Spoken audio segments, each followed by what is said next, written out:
Ever seen a deer? Okay. Now we're live. This says starting, it doesn't say stop, so I think everything is in the right place. Both will try. Those are pretty decent deer. I mean, it probably won't start till 7, but look. Last week I was Says trucking it is. along and That's what it's supposed to I do. came across a raccoon. He must have been sleeping in the sun. I think I scared him worse than he scared me. He kind of rolled around and I was trying to figure out, like, is he got rabies or is he half awake or?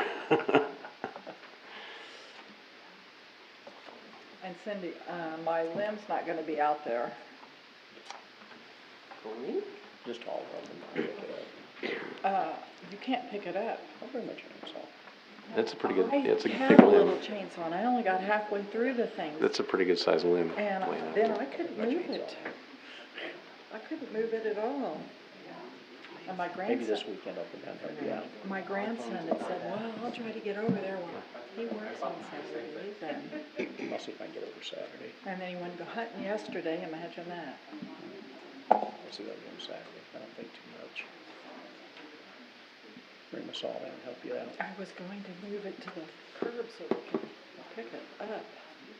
Oh, I won't be Good. home John, Saturday. here tonight?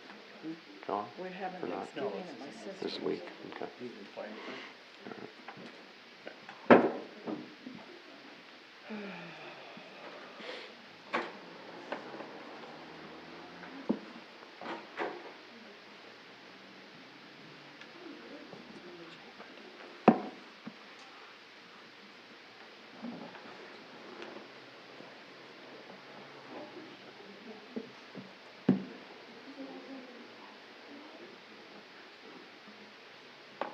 So Todd, you right anywhere this weekend?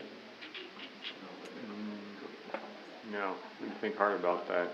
I was planning for a spring ride. Went out and drove that route. Up in Nebraska, it was opening day up there, and it was just thick with hunters. I'm like, not the time to go ride some of those roads. Just gonna let it be. I wouldn't want to be riding on opening hunting day. Lots of Minnesota plates and Yeah. Ohio plates, and I'm like, Seen a few people when we come back Sunday afternoon on the trail there. Between Princeton and Cortland. They're along the railroad tracks. That trail runs through there. yeah, it's the same trail as this. Yeah. My They had a nephew group lives, of probably 50 of them cruising along through Oh, there, wow. so, my nephew lives The weather's been good for that. yeah. 6 miles east of Cortland, right after the pavement ends. Okay. On Apple Road, and it goes to gravel. You look up, there's a housing development up on the hill. His wife used to work for Huddle, but then she got headhunted by a company out of San Diego. So now she works from home. And he works for Q2, which is a banking software in Lincoln.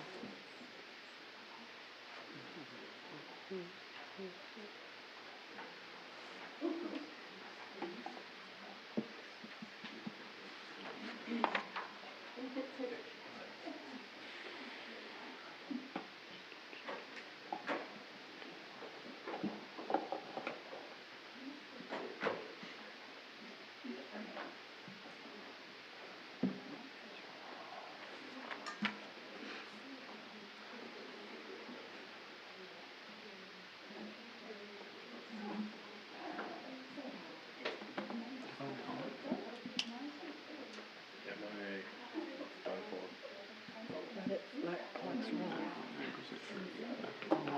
Definitely didn't go giving it to anybody. 59. Somebody just Talk do. about it later.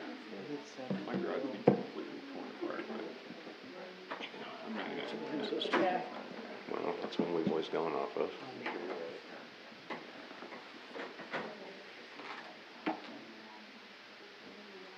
Just didn't know where I put it.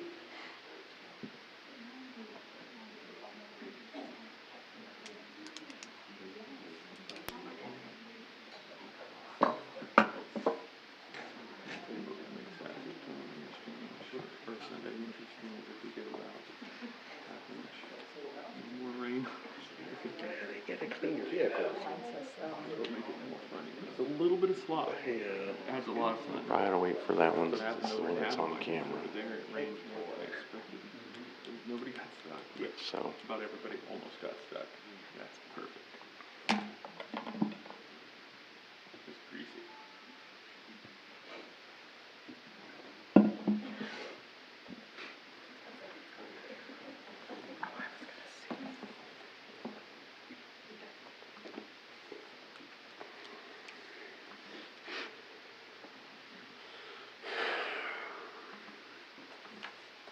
Everybody seems so excited. Waiting.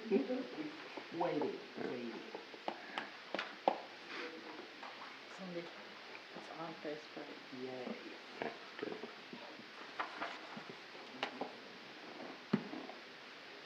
Said it was. Huh? That's what it said it was. Yeah. 6:30, my son got notification on his phone. Well, it was supposed to come last time too, but there was one switch that was, sure looked through manually. Facebook, it's going. Huh? I checked, Yeah, it's I going. just did too. But everybody's sitting So out he there. should be good. Breathe wrong, don't.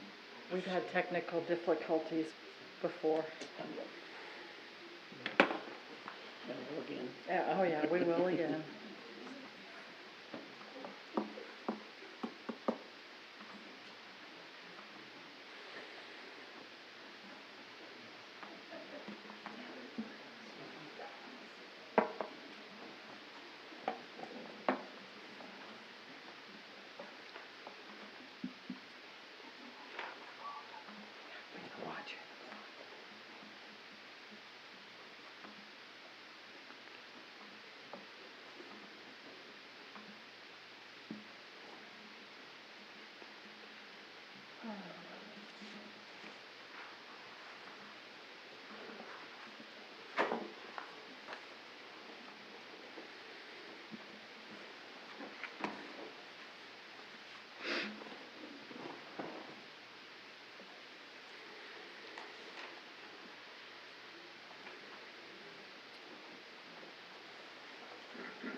There you Calls meeting to order. Allegiance to the flag of the United States of America and to the republic for which it stands, one nation, under God, indivisible, with liberty and justice for all. Roll call? Right? Present. Keating, Present. Snellings, Present. Bikeman, Present.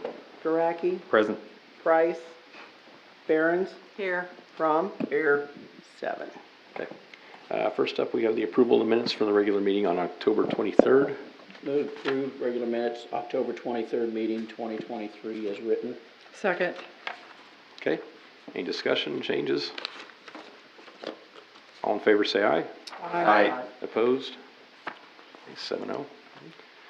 Next, we have the approval of minutes from the special meeting on October 30th. Move approved minutes, special meeting, October 30th, 2023 as written. Second. Okay. Any discussion, changes? All in favor, say aye. Aye. Opposed?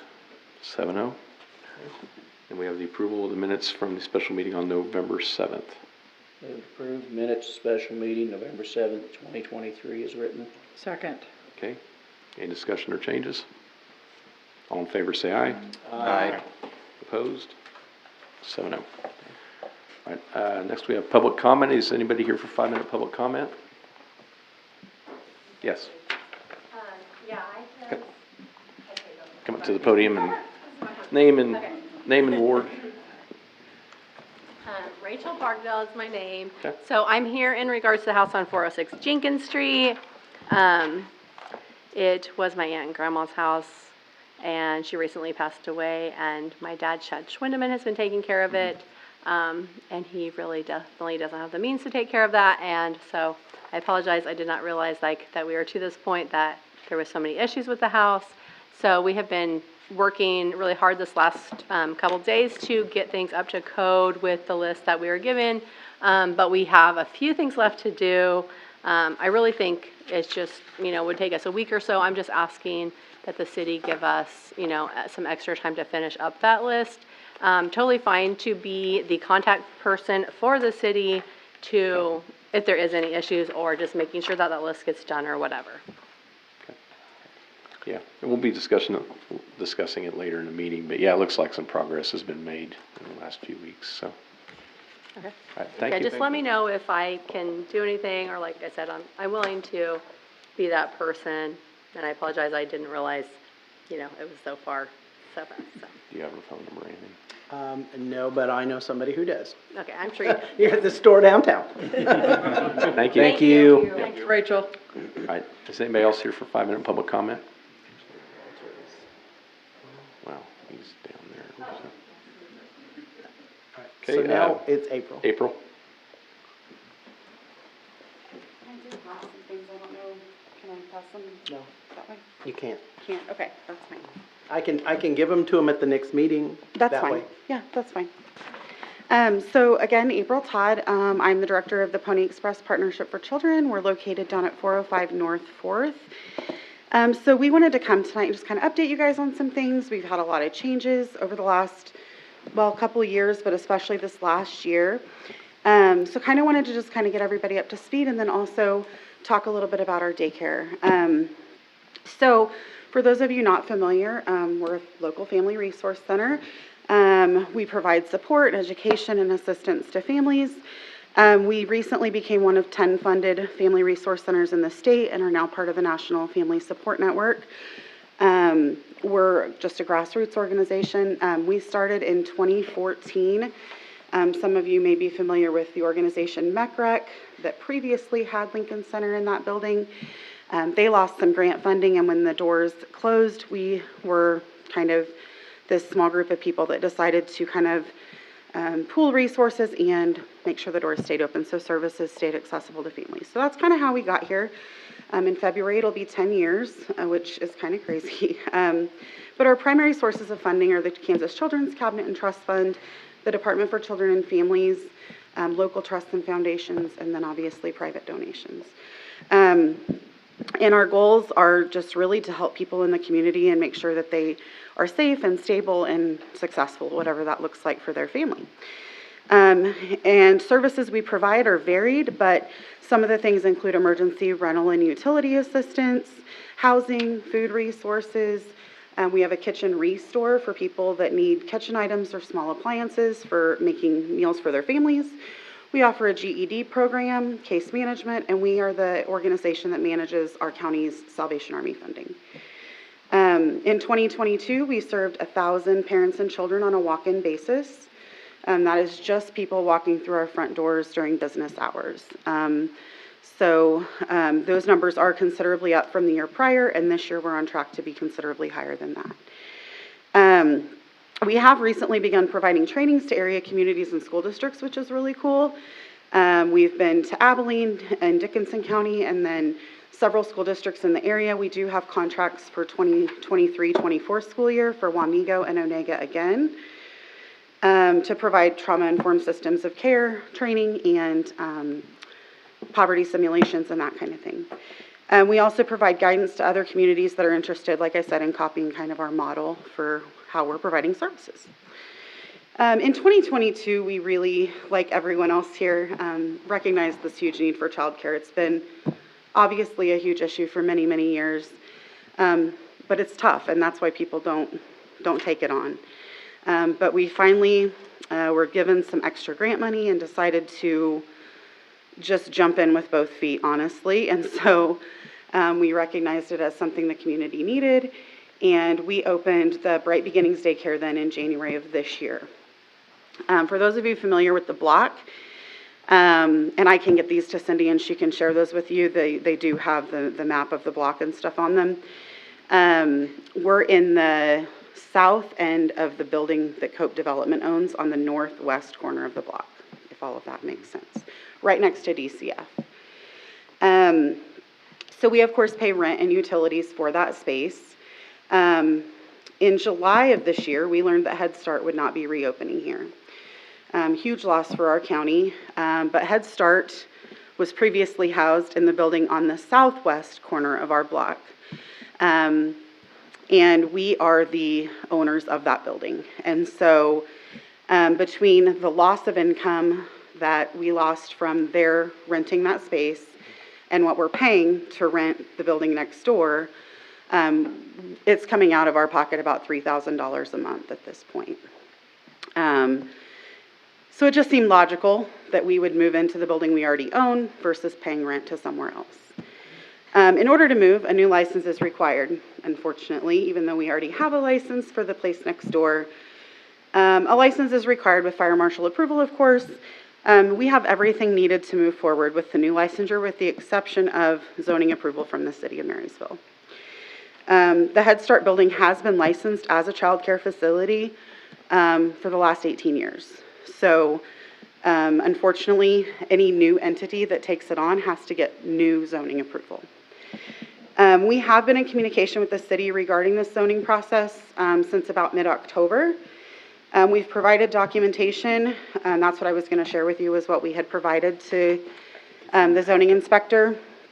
But I can tell you that it includes the code footprint, it includes the floor plan for the building, the floor plan for the playground, the quitclaim deed in which MECREC gave us the property as a whole.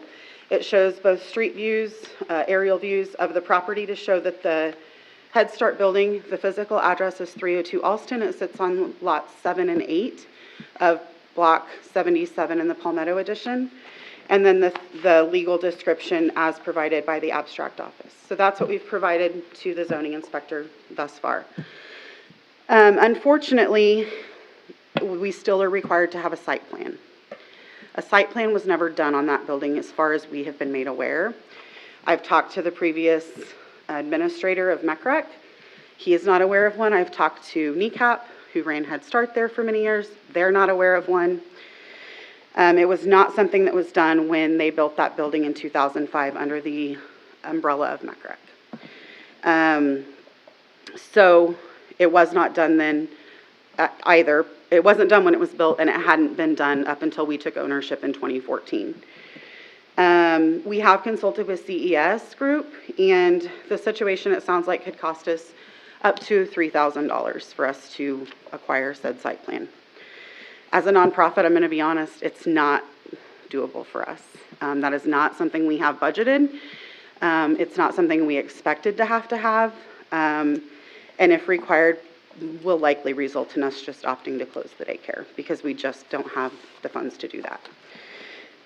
We did open our current location less than 12 months ago, and I can tell you when we got zoning approval for that, all that I submitted was the signed application for zoning approval. It's like a 2-page document that there's information on you sign, and the code footprint, and that was what we submitted that time. And it was approved, no problem. And we know of other childcare recently that have opened that have submitted just hand-drawn floor plans that have been approved by the zoning, or given zoning approval.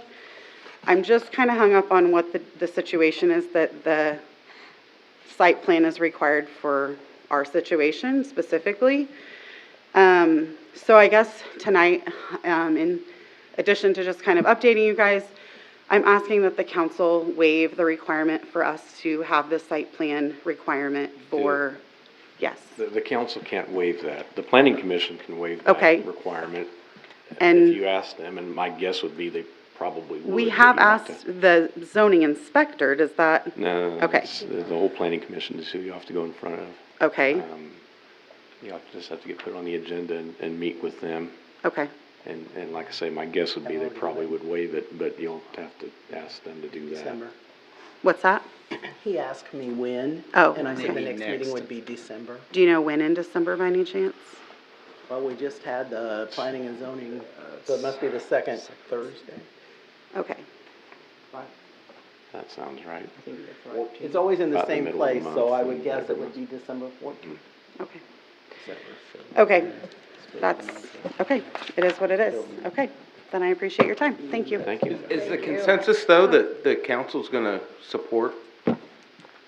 I think it's a great idea, Yeah. but it has to go through Okay. process. I mean, with the planning commission. It's in the ULDC that Yeah, it's- council has no We've adopted. jurisdiction. And you knew that ahead of time? No, I was All not right, aware of thank that. you. I mean, I knew I would have to go in front of the zoning commission at the December meeting if we were good to get the zoning approval. That's the meeting that we would be on their agenda for the December meeting. Unfortunately, at a monthly cost of a lot of money to stay in the building we're in, every month that we have to wait is much more dire to our situation, unfortunately, so. Okay, thank you. Thank you. Thank you. Thank you. Right. Move on to business and discussion items. First up, we have the Kester House Museum, expansion on hours request with Sharon Kissinger. Sharon?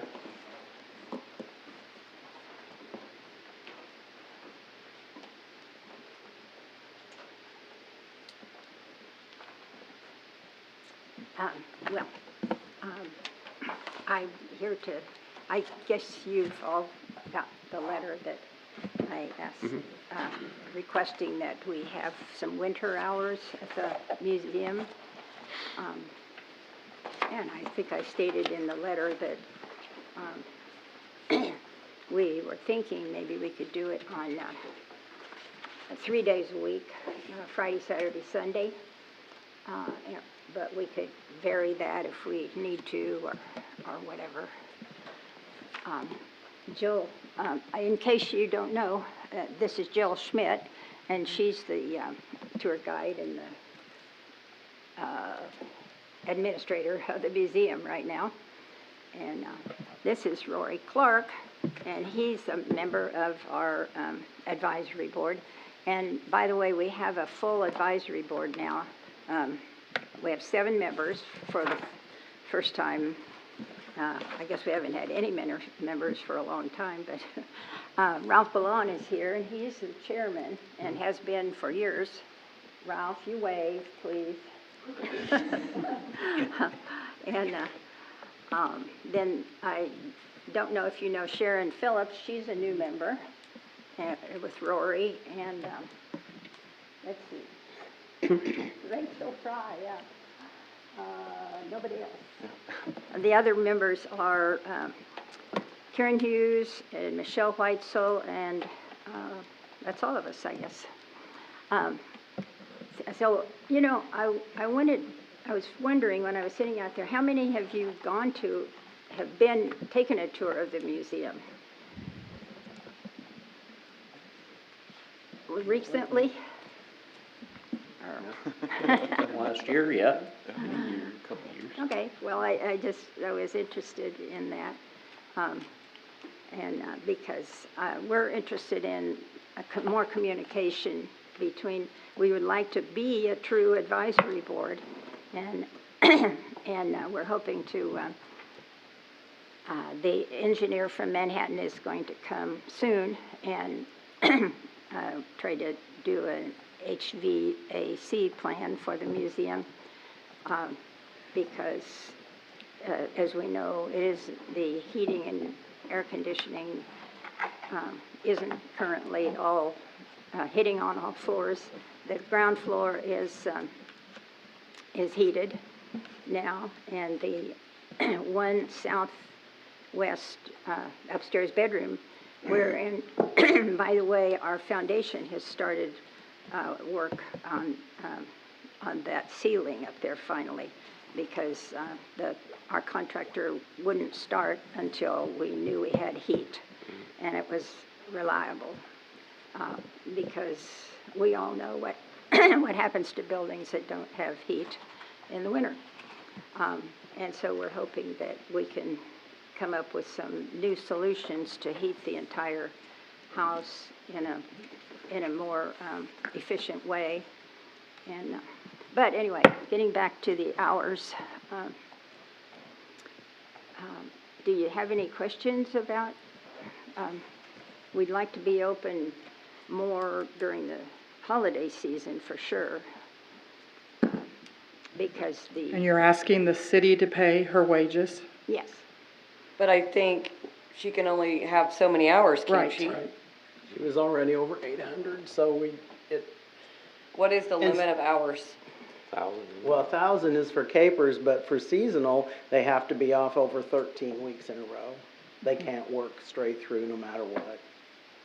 So, I mean, you could do it with volunteers and have your, open for occasions or parties or, if you have all those cool things like that, New Year's Eve and, or however, all those little things, Valentine parties and stuff, you could do that with volunteers, but for us to keep the employee would totally change how that goes. And So there's not money.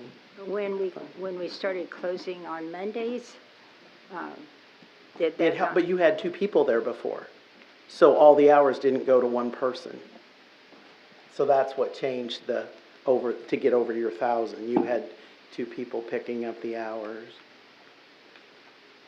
I could look exactly, I think it was 800 and, 20 or 30 hours she was already at for the season. So have there been any efforts made to maybe, of course, I haven't been to any of the admin and finance meetings on the Kester House. Any efforts made to maybe start saving some money down there? As far as insurance or? They told me if we didn't do the contents, it would save $106. Did we check into maybe insuring it in a different way? That's what We she did, and we can talk about that as a council, but if half the roof burns, then the city pays for put it back. So that's a trick. We do have to have that discussion. I do have that information, but I wasn't ready to present And that that's yet. one thing that they suggested at the last Admin and Finance Committee Yeah, meeting there's was no to contents. not insure the contents. Well, 'cause contents they thought- only reduces it $100. Yeah, That's not so- enough to matter. Well, and really, thinking farther about that issue, I think, the idea was that, the things in the museum are Right. not replaceable. But if a very expensive lamp gets broken, it can be fixed. And, if you have insurance, you might be able to. And if you don't do replacement value, we can do that. That saves quite a bit on insurance, but if you have half the roof blow off, then it goes to however old the roof is. So then, you all know, you have houses, that you have to pay the full price for the roof somehow. And I don't know which is the better answer, but that's another whole subject for you guys to discuss. Yeah. So I did check into it, yes, I did. Could you get us a copy of what the rules are for those part-time employees, so we're just aware of it on the board? Of the 800 hours or whatever it is? 1,000. Then you start paying retirement and capers and benefits, and that's where it is, and that And- paper sets that rule. Seasonal employees have to, like Cindy They can said, work more hours, They but can they work, can't. but they have to be off for 13 weeks. And That's fine. I just being part of this, weren't aware of that, and something in writing that we could put in our notes would be good for the future. If you stay below the 1,000 hours, is there an issue? Yeah, they still can't work year-round. They can work more hours if they're seasonal, but they just can't work year-round. So, because that kicks in benefits and all kinds of things. How about less than year-round? I mean, if we just went through the holiday season. You would still have to push that out We- 13 weeks. 13 weeks. Yeah. We still wouldn't. Which then you'll just have to open later in the season. Yeah. I mean, like I said, that's why I asked if you could do party, volunteers, if you weren't gonna be open every day. Well, we could, not open in April, say. Right. Something like that. That would help. Really, the thought is right now while the Christmas bazaar thing's going on at the Kester House would be an ideal Sure. time for her. And we could, like you said, if Shift it we a can little. watch her hours and give you exactly what she can do. Right. But then you'd have to not be open in Right. April yet. I mean, Absolutely. and we could adjust that if if you're willing to play with the hours. Right. Yeah, because Or April play. is, not Huge, yeah. a very active month, Sure. and, so that Then might come be. January 1st, you have to take 13 weeks off In a row. in a row. Pardon? At Come least January 13. 1st or 2nd, you're January, gonna have to be off for February. 13 weeks straight. March. I mean, yeah, if she was off January, February, March, then we'd be probably okay. Yeah. I mean, Makes sense. and part of April, yeah, so, Just a shifting of the. right, opening. shifting of your opening time. We That- still absolutely. can't go over the hours. No, we can't go Right. over the 1,000. So can we get back with you on Sure. what we can do? Absolutely. And just during the rest I'll tell her, that way I'll look up exactly how many hours she worked to the end of October. Okay. All right, well, thank you. Thanks, Sharon. Thank you. Thank you so much. All right, next up, we have Wayne Cruzy with the Christmas fundraising, or funding request for convention tourism. Cindy, did you just lump all my stuff together? I did. Okay, got We it. put one, then right after the other. Okay, great. So I'll just lump everything together. It's a pleasure to speak with you tonight about what's going on at 617 Broadway. The Kansas Tourism Conference exceeded my expectations. I love Marysville, but I was not ready to come home because every session was filled with solid information that certainly informs what I'm doing in this position. Plus, at that conference, I was surrounded by 350 other directors of convention and tourism, so there were cheerleaders in the room, all willing to help you. For example, if you remember when we looked at our September hotel occupancy report, we were somewhat dismayed that we weren't at 100% occupancy rate the weekend of the Gravel Dash. And so while I was there, I ran into some other directors of convention and tourism who host Gravel Dashes, and they offered some really simple suggestions for ways to boost those numbers. Something as simple as looking at when you start your race and you end your race, when you do the awards presentation, or what you do the night before. And they offered some really simple twists to some events that go on the night before that they have all found increase hotel stays. So that was very valuable. Another section focused on how to attract conventions and conventions and meetings to your town, something we've been talking about these last couple of months. And the person who presented is the Director of Convention and Tourism in Parsons, Kansas. Parsons has a population of 9,000. It's also where you'll find Lake Parsons, a nice place to do some hunting and fishing. And so this director said he was going to some trade shows to recruit some like boating expeditions, some hunting trade shows, some fishing trade shows, and he wasn't getting anywhere. Here's Lake Parsons, in his mind, a great place, but on paper, maybe not the ideal location for that kind of trade show. And as people were walking by his booth one day, the lady said to her husband, "I don't know why I come to these exhibits with you, because there's nothing here for ladies. All of the stuff they hand out is for guys." And a light bulb went off. And so the next time he went to one of those trade shows, he had an emery board with the Parsons logo and the Parsons website. And over the years, guess what happened? The ladies figured out, oh, if we go to the Parsons booth, there's going to be something for me. And so while the ladies were getting either their emery board, or one year it was the makeup cloth remover, the guys were right there. And so then the director was able to start a conversation and have a one-on-one conversation with these gentlemen while the ladies got their treat. So I was telling this story to someone who was considering bringing a conference of about 50 people here to Marysville. And so I was telling the emery board story, and she said, well, Wayne, I don't need emery boards, but I will tell you, every conference planner doesn't like figuring out what's the getting to know you activity we're going to do, or what's that bonding piece of a conference. If you could figure that out, I'll bring my group to Marysville. And I said, okay, how about you play croquet on the lawn of the Kester House Gardens? And she said, we're coming. So now we just have to buy some croquet sets, but we found our emery board, per se. But so sometimes the stuff that I learned was something maybe simple like that, but the overall thing that I took from that conference, Kansas Tourism, was that our first full day together, the Lieutenant Governor, who also serves as our Secretary of Commerce, David Toland, explained why he has taken the Kansas Creative Arts Industries Commission, why he's taken the tourism division and put them in the Department of Commerce. And so during our first full day session, both Mr. Toland and Bridget Job, who's the director of Kansas Tourism, they co-presented. And they helped us understand how these groups, how our groups work together to support all of these initiatives, rather than working Here's Department of Commerce, here's the Division of Tourism, and here's, in his example, the Kansas Creative Arts Industries Commission. By putting them all together and keeping those lines of conversation going, you're able to get things done. And there were several aha moments, especially when he was talking about the workforce.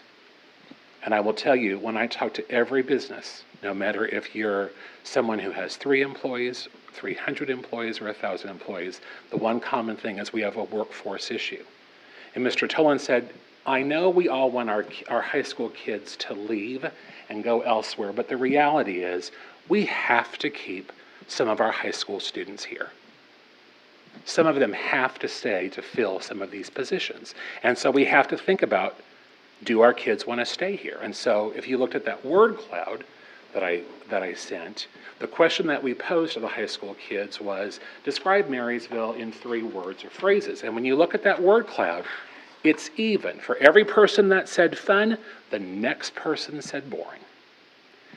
And so today I met with some of the students to talk about how are we going to move that needle? If we're going to get you to stay here or to go away for a little bit and then come back, what are we going to do to solve this boring piece so that you feel Marysville is a place to live?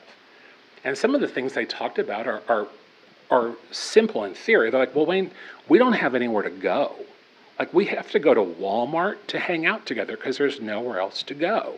And so as we dug around, they're like, we'd love to have a karaoke night, or we'd love to have a ping pong tournament, or we'd love to go bowling, or we'd love to go roller skating. Some things that, if you start chunking them out, I know a group who can do a karaoke night. I bet we can find someone to do a ping pong tournament. I bet we can maybe talk to Paul about, can we open Land O'Lane's one night a week, And along those lines, we can think about those events. Like even when we did Black Squirrel Night, there wasn't anything that was geared toward our high school students. So here is the night that the city celebrates our mascot. Very young kid friendly, but there wasn't anything where we're like, come on high school kids, come with us.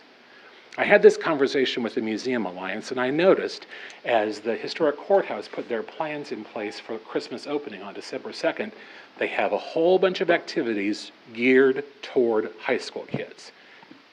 And that's a conversation that we all need to be having, whether we're looking at this from a business point of view, like what kinds of opportunities do these kids have to go hang out, or even some simple things like the events that we're doing, how are we involving them? That's how we all start working together and then ultimately start solving that workforce issue, because I think Mr. Tolan is right. We've got to make sure some of those high school kids are filling some of these jobs. I think about the conversations Cindy and I have had even about the pool, the kids working at the pool. So that was a huge aha moment. The Kansas Tourism Conference was in Dodge City. I'm so excited to talk to you, Mr. Peterson, about your time in Dodge City, because we got to tour the Boot Hill Museum. If you haven't been there recently, it's out of this world. I mean, out of this world. And as I was there, I'm like, this is the Pony Express Museum. It's at least a very similar time period. So they used star bonds, which is what Atchison did for the new Amelia Earhart Museum. Star bonds. Maybe do some research. It's on my list of things to check into, because it feels to me like Dodge City has embraced the tourism industry. They've figured out here's our niche, and that's something that I want us to work on as well. I think we've got several niches here, that Pony Express being one of them, and so we'll start to work on developing that overall tourism plan. When you looked at those occupancy rates for October, there is certainly nothing fortunate about an oil spill, but I think we do see now that the cleanup is done, we certainly see our occupancy rates are not what they were even last or the month before. One of the new trends in tourism is called bleisure or workcations, business leisure. And so when you think about conversations we've had with those hotel managers, the hotel managers talk about that weekday traveler, we get those business travelers. So now we have to figure out this bleisure part of things. If we've already got that business traveler, let's keep them, how do we keep them one more night, or 2 more nights, or 3 more nights for that leisure part? So there was a whole session that talked about that as well. So I'm so glad I was able to attend. Next year, the conference is in Olathe, and then the following year, it's going to be in Manhattan. On Thursday, Brenda Spencer will be in town. She's the one who's working on the building inventory survey as we work to become a historic district. She'll be giving a presentation at the Lee Dam Center for Fine Art from 8 to 9.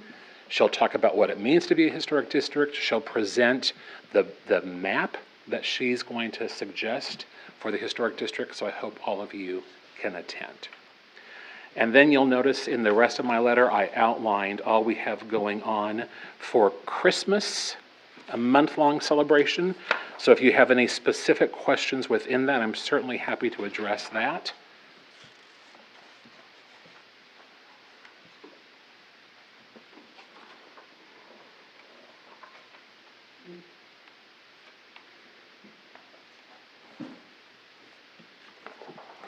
Right now, Renee, Events. what's that? It looked like a lot of fun events. Lots of fun events, I know. People are really clamoring for a big Christmas celebration. Right now, Renee Bruna and Dylan Palmer are working on that 25-foot Christmas tree. So hopefully it's going to arrive. If not, Allie has a grand plan for building one for the future. So we can look forward to that in 2024. But in 2023, we're going to hope Renee and Dylan are bringing a tree to Pony Are you Plaza. bringing your closings of the streets and what you want then? That should be all in here. Oh, I'm not seeing it, and I thought it was too, Wayne, my fault. Yep, go to, like, the following topics need your attention, and jump down, go to that next page. It's the page that has my signature at the top of that. Oh, okay. It talks about Broadway Street being blocked from 13th to 6th. There's where it talks about the parade. Page 13. Okay, Yep, all right, because I just want to make sure. Yes. Our guys were asking, and they want to make sure that they get their part done. yep, So I want to make We sure appreciate we're that. getting everything you need. yep. Black Squirrel, Grand Marshal for the parade, I can't remember, are you in town that day? Okay. And Black Squirrel, are you going to be around on Small Business Saturday? Yes, sir. Great, because the Black Squirrel would be great to have him do the ribbon cutting. Could you be part of that ribbon cutting? And council certainly would love to have your involvement as well. Kevin's the black squirrel, okay. Yes. And we just can't take that away from him. It's one of those traditions. You'll notice Santa's in his house a lot more this year. Okay. And then also, Cindy, you said that my request about the funding for Christmas Yeah, advertising it's is here, there as it's well. following you right Yeah. here, so they will Great. discuss it right now. Okay. If you have questions, I'm happy to answer or elaborate.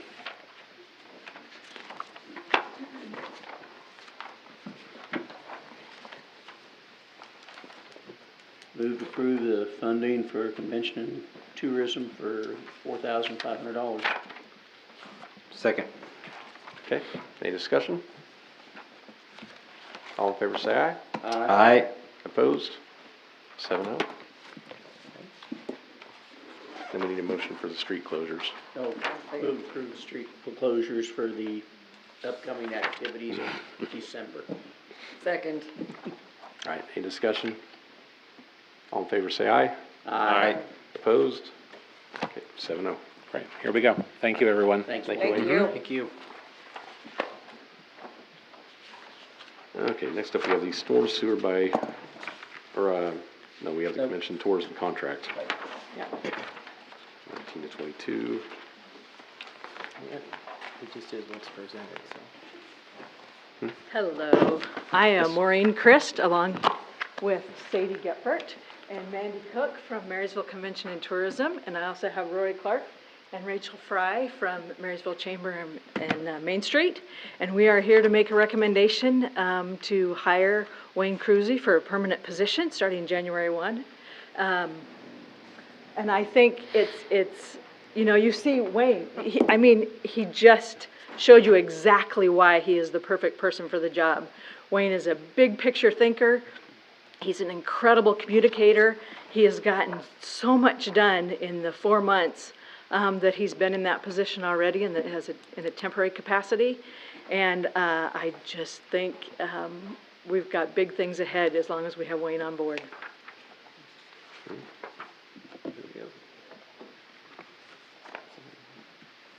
Do you have any questions? Make a motion to approve the contract with Wayne with a $45,000 contract and salary coming out of convention and tourism. Second. Okay. Any discussion about the contract? All in favor, say aye. Aye. Opposed?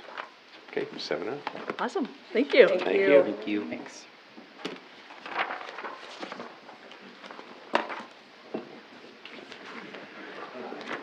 Now we have the storm sewer Nordis Motors.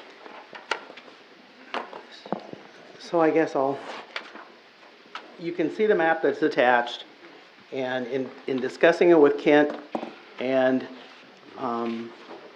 Rob from CES, Rob wanted to know which way to go, because the cheaper way would be, of course, just to redo the red line and to take it down center and then down 14th would be the best way to fix it, so that it's not trying to come through the existing storm sewer that comes across in between Town Motel and the other. Rob said, I mean, I quoted what Rob said, obviously looking at it, you'd know it'll be more expensive to bring it all the way to 14th and down, but that would be the way to fix it correctly. They did camera further south on 14th, right? And they didn't find any obstructions? Nothing that they could see. I think a lot of it is, it's not going where it's supposed to go because it can't go here. can't go. So then it's just coming down the street. Yeah, yeah. And so it's just coming at at least that's what they're telling me. I am no expert. I don't, I'm just repeating what they told me. Yeah, it's blocked and it's the low spot is that. Yeah. And so they're saying it's just going everywhere and anywhere. No, it because runs across cannot the go. highway and it's. Right, and it's literally blowing up The problem I have, because we know it's plugged at the green curb inlet on the west side of Nordis's building. If we do bore the line, the red line under the highway, we're gonna have to either clean that green line back to the red line. And if it's bad, that's gonna have to be replaced. Which is still shorter than the blue line is going around and catching the other two. I think their first project is to do all the green and the red. The second project would be to do the green and the blue. Yeah, I think the green's a given. Yeah. I think the green's a given too. Yeah. All the green, but the red is where it's collapsed at. You've got to, Correct. you'd have to do the blue. I mean, because that red's collapsed. Yeah, I mean, you can redraw that or put a new pipe where the red is, they said, but I don't even know that we have the easement. I found some old records that kind of said when Casey's was built there, we gave them permission even though we shouldn't have in planning and zoning, just because they really wanted them to do the project. So I guess that's our lesson for not doing it right when you Because start. originally Casey's went the other way. Yeah, it's on the south side of the lot. And it also, when it was a gas station, that's how it went. But when they rebuilt it that way, and I wondered if that caused any of the problem. Yes, it did, and that's when they gave them the permission to go here where they, I don't know. Yeah, that's when it happened. I found some old. So how much is, if we, He did not give us a cost. His thing is, before he goes to all the design, he wanted to know if you were willing, which plan you really wanted. Well, but he had the red design partially because he'd have to redesign the blue. Oh, I don't know. He didn't tell me that part. That's what he's.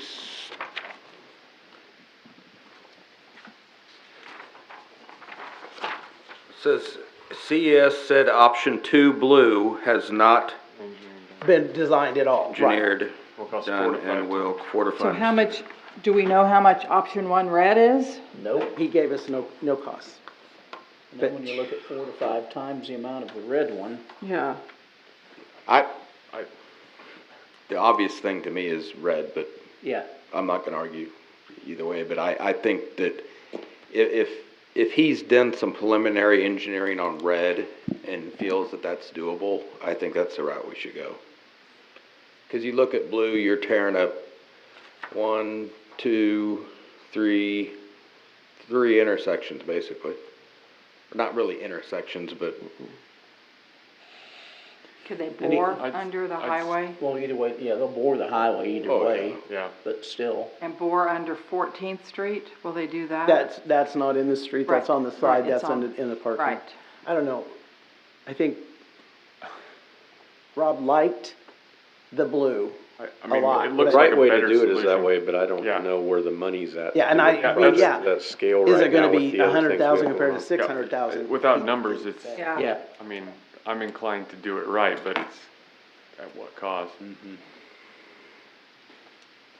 I know Kent wanted to do it the other way, but I don't know. So what kind of time frame are we talking? I know we want to get it done. Are we talking about this fall now, during the winter, or are we wait until next year? no, you're not gonna get a Yeah, I was contractor. gonna say, They'd be we can't do- designing it this fall, Yeah. maybe. So, can't we get both Do designed? I we mean- know off the top of our head what we budgeted for that project? Nothing, because we didn't know we were doing the project. Right. yeah, so it's not even budgeted. I think you get the design on the red. We don't wanna pay for, I mean, design work's gonna cost you X, and I don't think you wanna have both designed. No, that's what Rob was asking, which one do you want? I mean, yeah, start with the smaller one and that gives you a better idea Then you of the know. scope of project for What's Jeff think? 4 to 5 times. I think you should ask him for preliminary design estimates on both, because he should be able to give that to you. Okay. Well, I kind of you. agree. Yes, I mean, that's, Just ballpark. yeah, It might cost a few dollars, but that's also an investment in preliminary engineering that could be used later for Yeah. the red, the blue section, because eventually that needs to be done, correct? I mean, that's a kind of a negotiable thing that when you discuss something like that with a design engineer, that's sort of a enticement for them, you know, to produce those figures in expectation of getting some work, be it one option or the other. So you know, they tend to sharpen the pencil and, you know, in both their, favor as well as yours, not expend any more effort than necessary, but still produce a preliminary cost estimate that at least gives you the ability to evaluate the two and make a decision on which of the two you want to invest in right now. so can we get other players besides CES to, or would it be,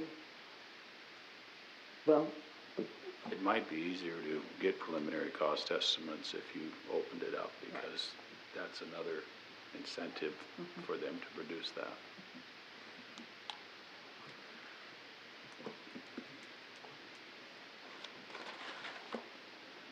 But I don't know that you need to do, I mean, I don't know this for sure, but it appears that CES is sort of your staff engineer de facto, and if that's the case, you know, we there's have no, had other couple. people? there's no reason not to go to them and ask them and see what they would do for you for preliminary cost estimates. If they come back and say, well, we need half of what it would take to produce, you know, total design, well, then you'd maybe look elsewhere at that point. I think there's plenty of time. This isn't that big of a project to design. You're looking at a, Because currently, at this current time, we don't even know what the green line's gonna cost us, correct? he wouldn't give me any idea. I still think you could be on a spring construction timeline by taking additional time to get this preliminary information. You're looking at over a block of digging just on the green line.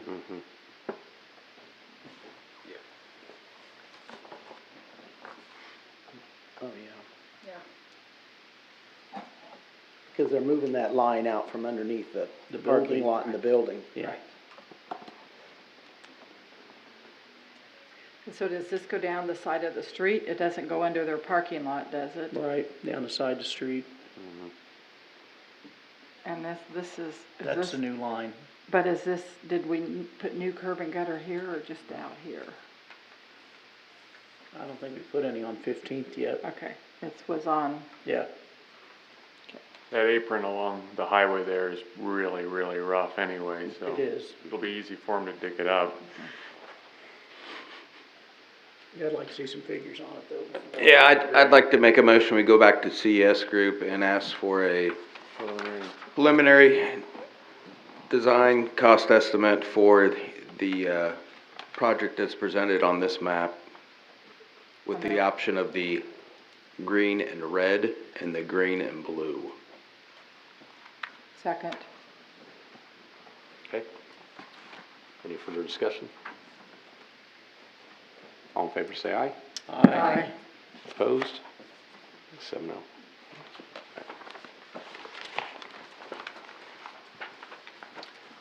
Next, we have the manhole project bids.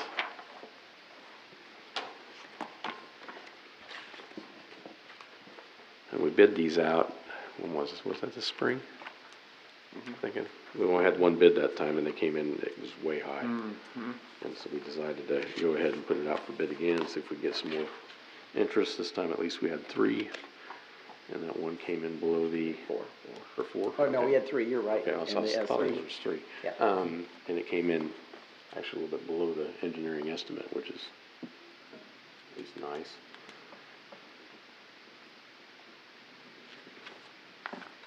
I can't remember, how much do we have budgeted for? 250,000 was the estimate to start with. Everything that's in the sewer fund for projects for next year is only 315,000. So this'll take us over that without doing any other sewer project. We don't know where we'll come out on the lagoon yet. And that's just it, we're not done with the lagoon, because we have the lagoon, we have the planning of the wetlands yet to go, And and then we have the screening station and all that to go. That's not included in the sewer budget. Right. I mean, this is close, 100,000 over probably what we have in capital outlay in. So would it make sense that maybe we should table this project? Maybe let Jeff take a little bit of a look at it when he settles in, or the future city administrator? I mean, if we don't have the money budgeted, I don't think we need to be We don't need to do it. So moving what forward does on it. this, Okay, in talking to Kent, I asked, because I figured you'd want to know, and he said, when we get ready to do the CIPP, the last round, which is what we're doing the flush tanks for now, this needs to be done so that they don't have, so they can line, they're not lining 2 blocks at a time. I don't know if we're not gonna do CIPP for 2 years, if, as long as you get somebody to bid it again. then we can We could delay. do it in 2 years, just before we do the cured in place pipe again. So that was, I'd asked Ken, I said, why do we need this done, what is the deal? And that's what he said, and then we would do the manholes before we ever do the plink overlay again. For the street, but it needed to be in place before we did the last cured in place. So you have a little time.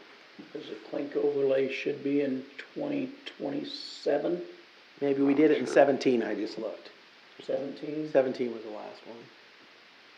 I said 7 to 10 years, so.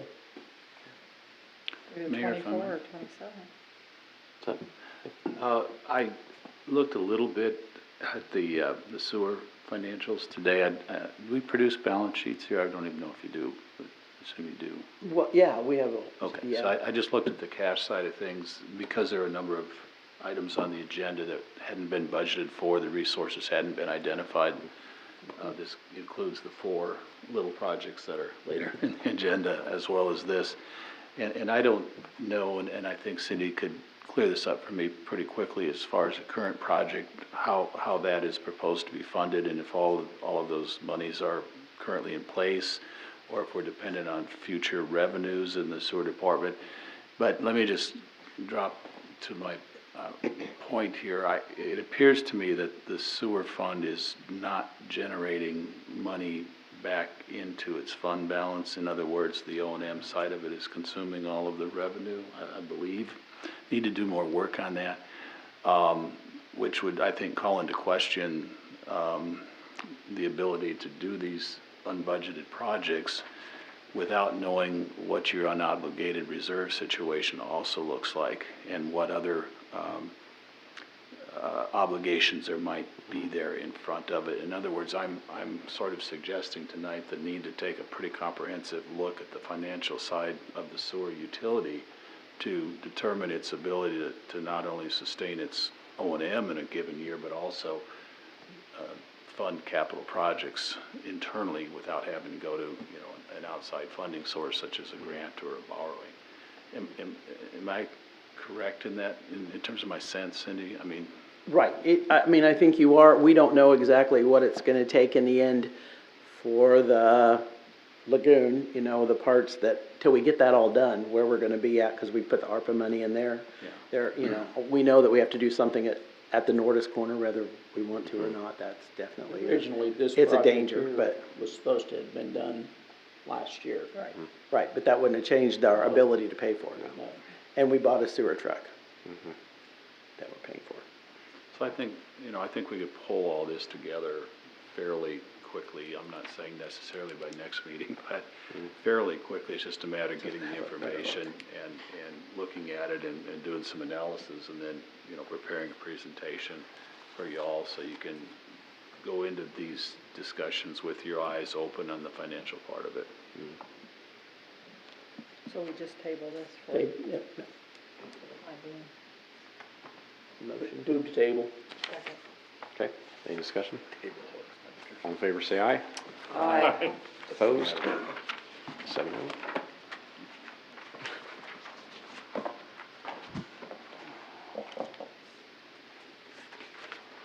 Now we have some sewer mains, and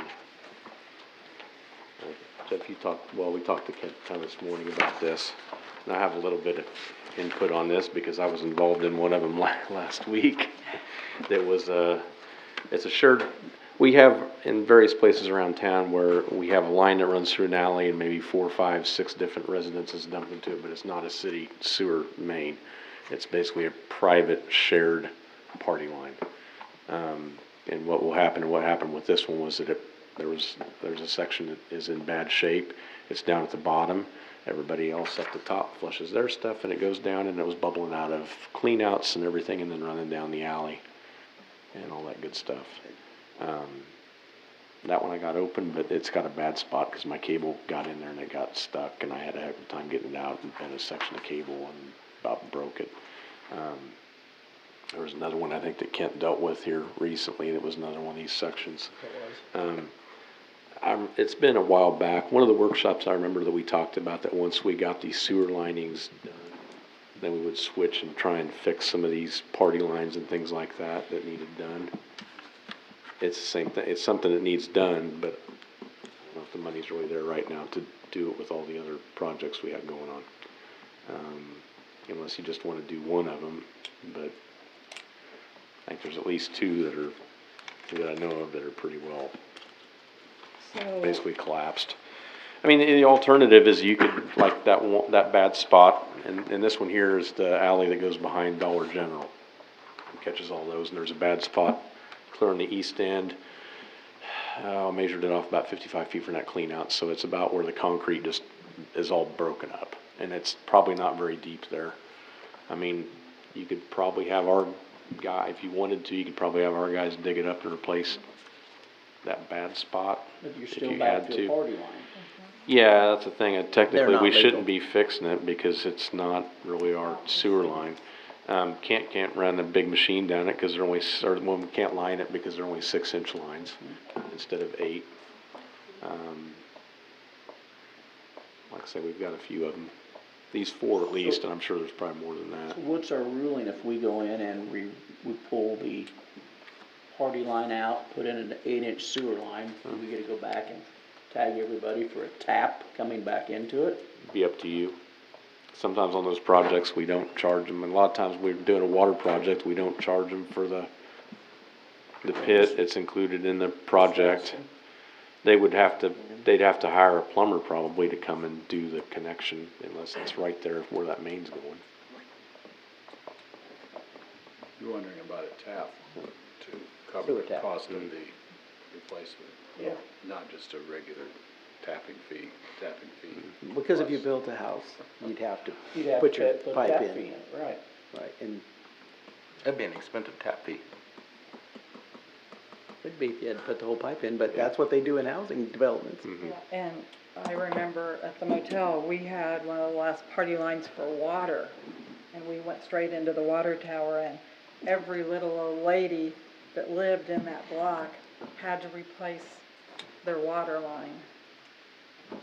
So, and put in a pit, because none of them had pits. I can research to see if we have any paperwork on that. I just know sometimes we've, like he said, allowed it to be no charge. Well, Those are but good is it projects. really any different than when we put the new sewer line on the east side of town and everybody had a special assessment? It wouldn't be, you're right. I mean, You're really, right, if you Jeff. think about it, Right, you put in a new sewer line, you fix the problem, and you're gonna pay X for so many years on an assessment in some kind of a taxing district, I don't know. I know it sounds like a lot of paperwork, but if you're looking at being fair and across the board. Exactly.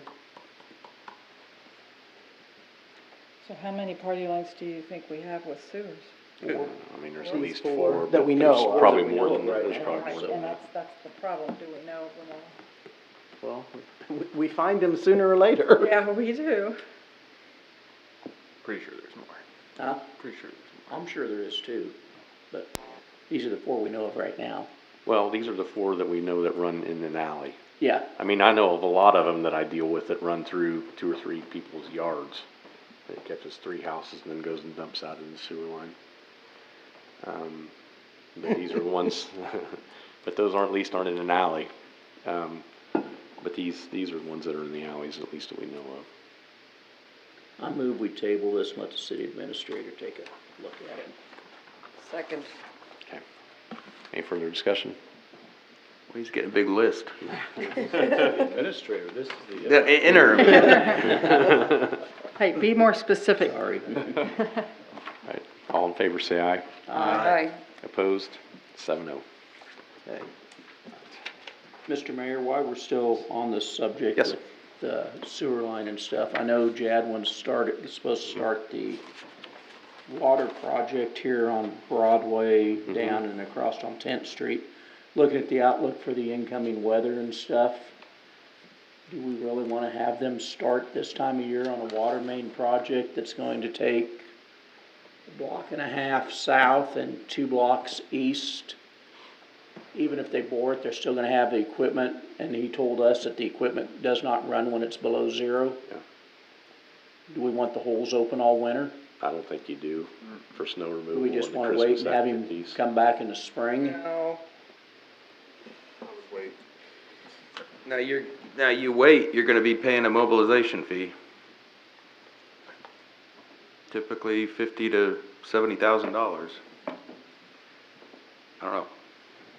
I don't know, but if the weather goes south, and he can't bore, and we've got 4 holes open, 5 holes open, all winter long, then what are we gonna do?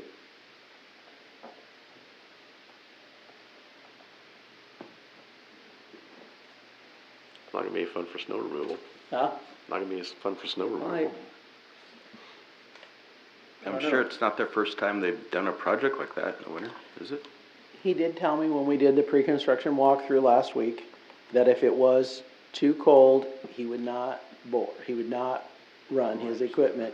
So, but But that's assuming we're gonna be below 0 all winter too. right, and that, he just said December 13th, normally he doesn't run after December 13th, but he must have thought he could get it done that fast, I don't know. And he's held up now because he doesn't have access to his boring equipment. Correct. And Yes. so is that our problem, or? I mean, there's a contract. I know, and I think he had a year to do it, so he did kind of mention that he might wait till spring, but that's, if you wanna ask him to wait till I'd say, spring. you know, if, Let him as do long it. as it's not gonna affect the end of the day check that we write. Yeah. That it's not gonna affect the cost, I can find that out for sure. Yeah. It didn't sound to me like, that's why he asked to do those sewer projects while he was in town. He said, I can do those instead of the water and do the water later. So I don't know why he said that. That's where these projects came from. Then Kent showed him where they were.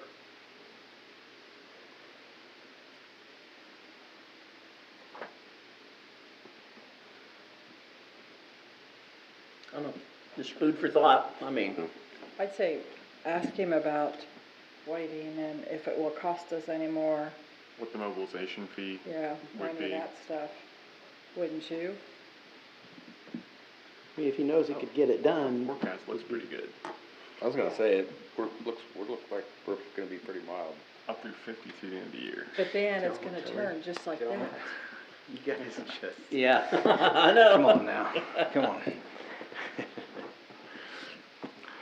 And that's the problem, it could turn and go bad. And if it's not gonna affect the mobilization costs, and he's willing to, if he's, maybe worth a conversation at least. See. Yeah. But if he gets access to his equipment and he can start in a week and a half. Yeah, I'm with you though, that's, shouldn't be our issue to have to overcome, is his lack of access to his equipment. Like I said, I have no idea how long it's gonna take him to push board, I have no idea. There again, you never know what you're gonna hit either. Probably some Rock. mystery storm sewers or something we don't know are there. Or rock. Or rocks, no, boulders. So, We'll see what he has to say. Next up, we have the contract for the purchase of the house at 105 South 4th. This is that last one. move to approve purchase contract of the house at 105 South 4th. Second. All right, any discussion? All in favor, say aye. Aye. Opposed? Okay. All right, 6-1. All right, next we have the condemnation at 406 Jenkins.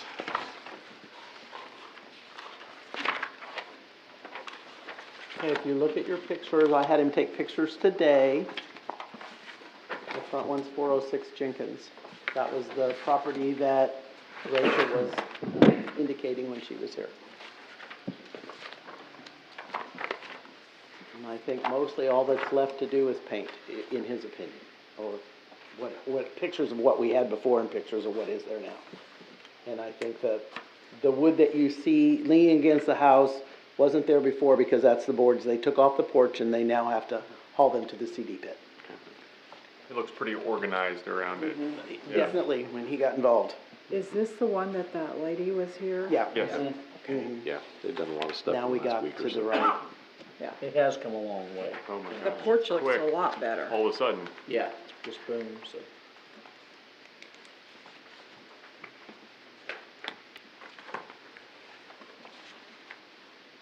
So do we need to give them more time? Yeah, I mean, that it's okay not, that we aren't, because this was their deadline.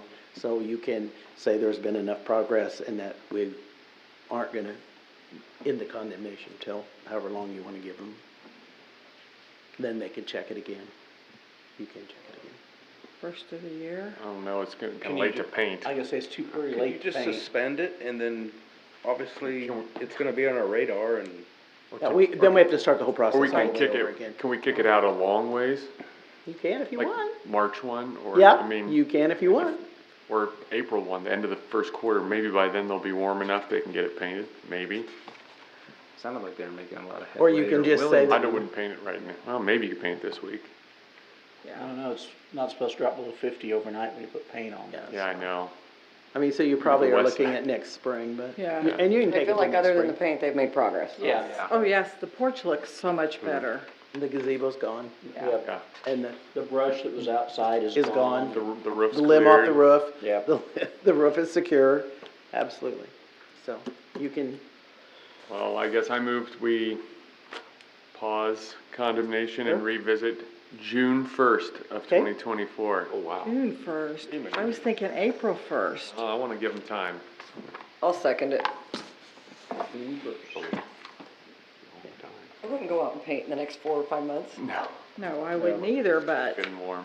I painted yesterday. Okay. Any further discussion? Yes, you will. All in favor, say aye. Aye. Opposed? 7-0. Okay. Next we have the house at 205 Calhoun. Alder? You have the current pictures? yes. As you can see, I've been doing a lot of work there. Don't quite have it all roofed yet, but Hopefully the weather holds out the rest of this week. Have you done any more than the front porch? That's all I had planned to do this fall. Just the front porch. And that one The slab. rest of the roof's pretty bad up there. Just that one part of it that you can see from the road, that has to be replaced yet. I plan on doing that right away this spring. The rest of the roof's all been replaced. Are you still burning down there? No. Yes, you are. Yes, you are. Cause I've I'm had getting several complaints and almost the police have every been down single there. day, and we've had the fire department put out that fire They come over and multiple put times. out the other day. I've been And it got fired cleaning right up. back up again the next day. cleaning up the brush from the stumps I took out underneath the deck. Other than that, I haven't been burning anything. I don't know how many times that the fire department has said you aren't supposed to be burning if you don't have water, and the water hasn't been on in that house for a while now. For the last 3 months, I've paid a re-hookup fee of $75 each month. I finally got my last month's bill delivered today, that they already shut it off. I said, I'm not gonna pay another hookup fee. So, I'm also in the process, I sold the place, I just gotta do a quick claim.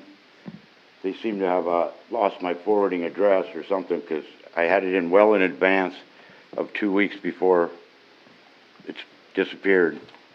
Could be another 7 to 14 days before I get my check from last month. So I've been doing all this stuff, repairing everything, fixing that place up with no money. Just to get you off my butt, so I've come to ask for more time to get it accomplished. I mean, while you've been working on this house, we're It's made a lot of improvements, I've already sold it. I just gotta do the quitclaim deed, and then you'll have to deal with somebody else, 'cause I'm tired of it. You guys have been nothing but hassle and heartache to me. We're getting I'm getting constant calls and complaints about that, and we will send you notices and you clean up what we complain about, and then you make 3 more other things that are violations. I on haven't the made property. any more that's actually cleaner than when I bought it. The place has been cleaner. The yard, I don't know about that. Other than the yard behind back where I have to store some of my personal things. As soon as I can get them out of there and get them in a storage unit, I will. But they don't have any available right now where I rent storage units. And he's even letting me go for the rent on the storage unit. Let's do the first. This is dated 2 months ago. I finally received it today. How can I pay my water bill when I don't get a bill? It's over a month late. That's how the mail works. I had my change of address was in 2 weeks in advance of November 1st. I still get it. This has been sent to 1605. They can't get it right. They don't have my new address, 205 Calhoun on it. It has 1605 Elm Street. It's 2 months ago bill. I don't feel I should have to pay a reconnect fee, which I've already done twice in exchange, and I shouldn't have had to pay them either. So I pay an additional $75 a month for the last 3 months. That's $225 in addition to have my water turned on, because one of the compliances, you have to have water. They shut it off. Because For not paying. it's overdue. I've had the change of address over a month already. They've had to get this right. I'm finally receiving a bill, which is a month ago's bill. This is for August 31st to 9/29. That's September 29th. This should be the current bill. It's a month old. And I finally received it today. So somebody's messing with my mail, or the change of address, somebody's screwing it up. It should have taken 7 to 14 days maximum to have your address changed. Here I'm going on almost a month already, and they still haven't got it right. All water bills are due on the 22nd of every month. The date never changes. It's always been the same And it says right on all the bills that you have to pay them, whether you get them in the mail or not. But this was forwarded to my new address. It's the last month's bill. It's a month ago bill. There's another month, there's the Any last. month you can call us, your bill is always due on the 22nd. You can stop any day you want, and then you won't get a penalty, and you won't Right, get it and shut I off. explained to them, they said, the postmaster supposedly called them, and he said he worked it out, but they never said that they were gonna not charge me another $75 hookup fee, which I don't feel I owe, because this is over a month already. But the point is that you knew that a water bill was due. I Just know. like you knew there was a I meeting knew tonight, I you was could going have to come move. down I here put in and a paid change your of bill. address in advance of when I moved. And it still hasn't taken effect. October 17th is when I put in my change of address. Should take 7 to 14 days. So all my mail that I just disappeared for the last 2.5 weeks, I finally got last month's bill for my water bill, which I already paid the $75 hookup fee. And it's ran for a month. Now they shut it off again. They want me to pay another $75. 3 months in a row I paid $75 re-hookup fee. I don't feel I owe this. It wasn't my fault. I would pay the thing if I had the funds, but my check hasn't showed up. What do you want me to do?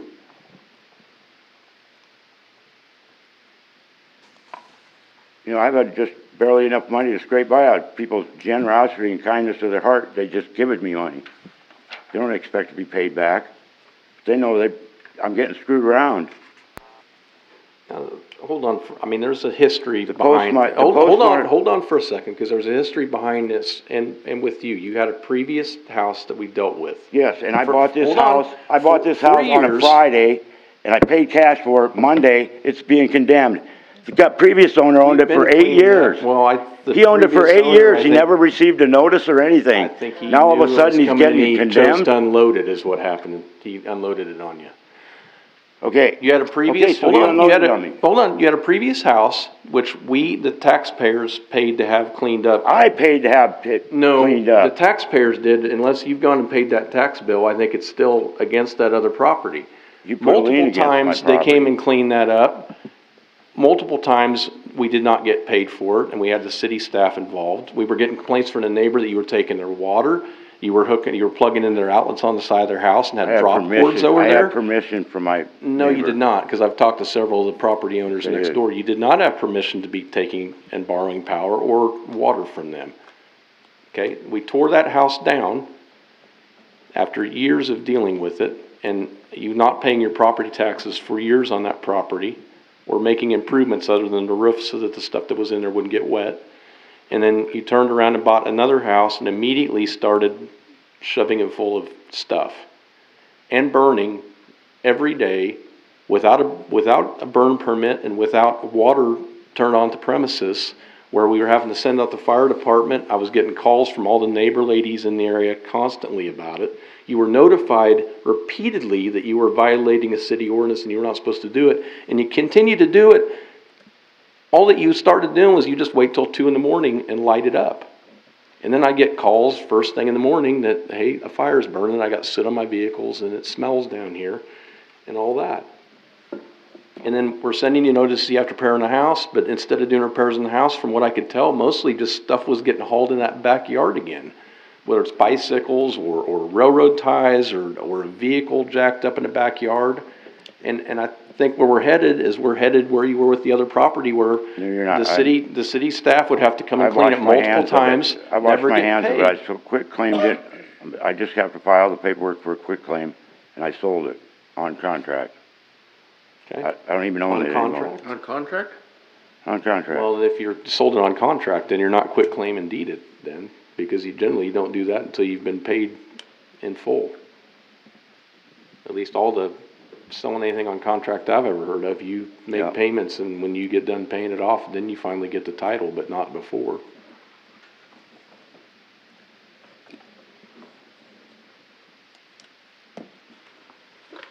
So what's the question at hand here on this property? I'm asking my for more opinion, you time would- to finish what I You would said I would condemn it finish. and be done with it, because you're headed towards what we've done with the other property, which has had a mess that we had to clean up multiple times. He didn't hit the date. He didn't get Yeah, it. so Get that's what was another supposed to thing. get done by the deadline. The appeal deadline was the 10th, and I couldn't come to a meeting until the 13th. Why is that deadline? We've extended this Passed it. from. Gave us time to come and look at it Mhm. after you were done. And Will came and looked at it today, and he said, I've been making a lot of improvements and everything, it looks good. He said I shouldn't have any problem getting any more time. Of course, he's not here tonight.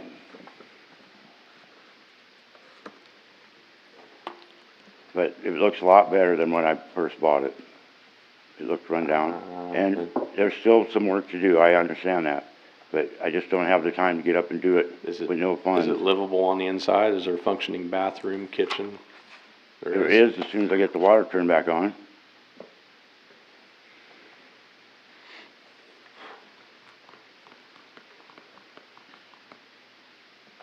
I had to convert over to electricity for the heat because the gas line is on hold for digging the gas line. The previous owner told me that, well, all I have to do is call the gas company and they'll come hook a meter up.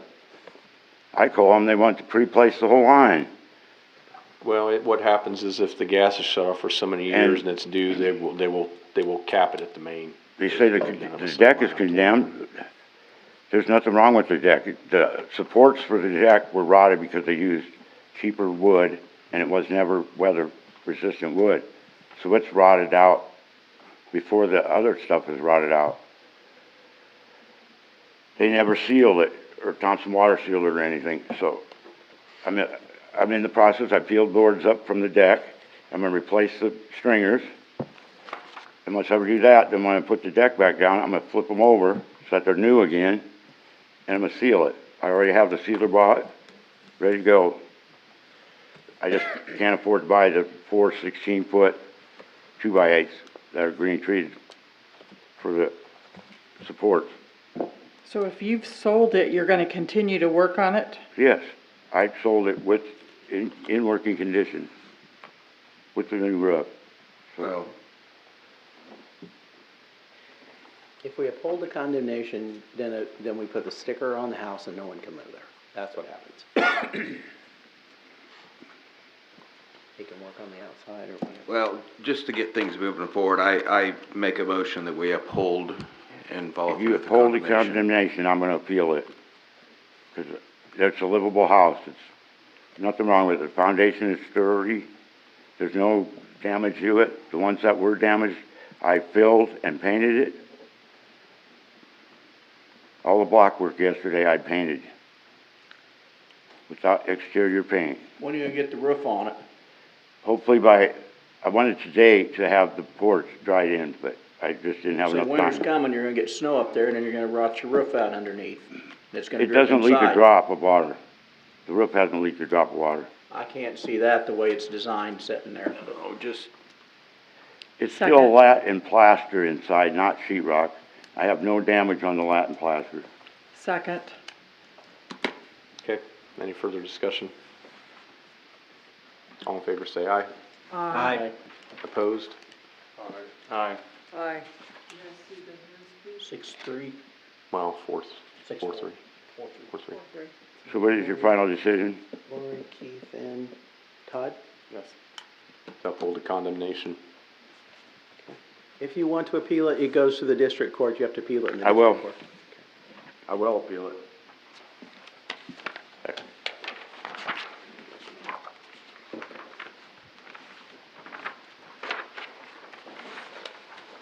Next up, we have 819 Pony Express Highway, correct? Correct. And they've done quite a bit of progress is happening out there, it looks like. Is the roof enclosed? When I It drove is by the other enclosed. day, it looked like it was pretty much enclosed. They got it, it is all sheeted and it's all has, The paper. whatever that Carpet, plastic. tie-back? Yeah, tie-back wrapped I on. saw the bundles of shingles were up there. Yeah. I figured it's gonna be down This quick, here but photo They've where it only doesn't had show it that- not even 2 weeks in their name. It's tough to do shingles right now. She told I me- did it yesterday. When I was out there a few weeks ago, she says, I know it's coming up for condemnation, but she says the stringers for the roof were 3 weeks out. So she says, I don't have any it's been continuous progress. Yeah, but she has been, Right. the inside is totally gutted. We hauled like 6 or 8 dumpsters out of there. So the inside's completely gutted, there's nothing or anything left inside, so just 2 befores. I know Leon, I talked to him at a funeral, I sat across from him, and he'd been working on it, and he said there was, I can't remember. We either did the electric or gas on it last week.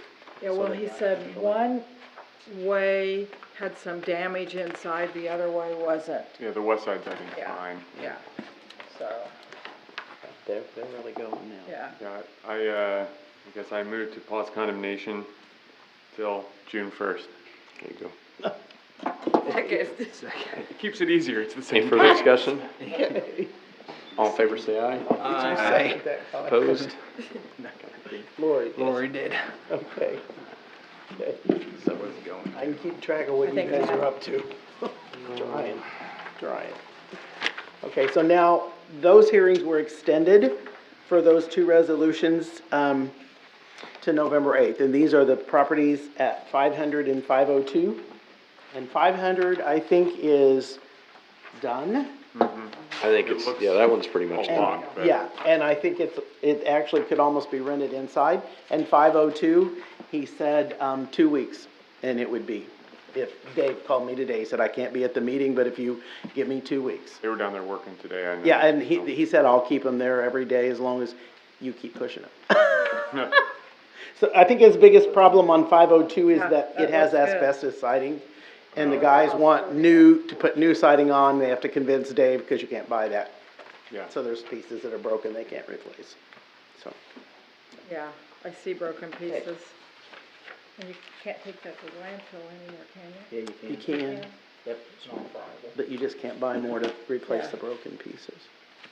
You can, but they're expensive to buy. Oh, can you? Okay, he didn't think you could buy it,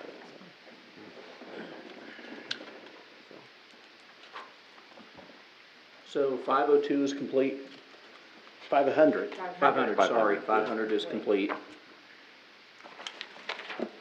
So, 502, like you said. Move resolution 2023-62 be extended till December 1st. second. Okay, any further discussion?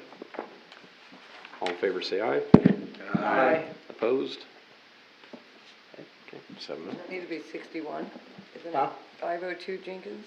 Yeah, 61, they're opposite on this sheet. Okay, Okay. It should be. 502, yeah. Okay, Sorry, and 500 we're gonna say is okay. Right, You're okay, agreeing that to okay, yeah. leave 500 as okay? Yep. All right, so I get that right. Okay. Sorry. Well, they were backwards. Yeah. But we knew the one was really done, so I didn't wanna waste a resolution number if you wanna know the truth. Do we need a motion for the 500 to dismiss it, or just If don't it's, take action? if we don't take action, then Next up, we have the consent agenda.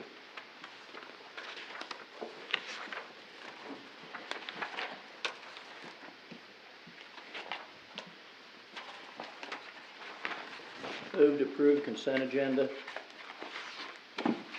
Second. Okay, any discussion? All in favor, say aye. Aye. Opposed? 7-0. Next, we have appropriations ordinance number 3809.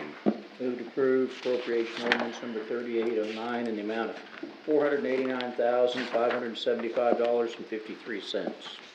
Second. Okay, any discussion? Roll call? Fry, Yes. Keating, Yes. Snellings, Yes. Bikeman, Yes.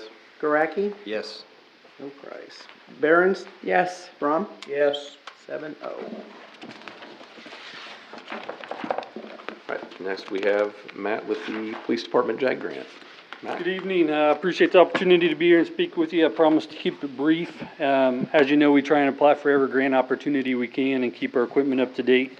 In September, we applied for the JAG grant through the State of Kansas Governor's Office, and we received an award on October 26th in the amount of $43,008. I would ask for your approval tonight to formally accept that award from the JAG program.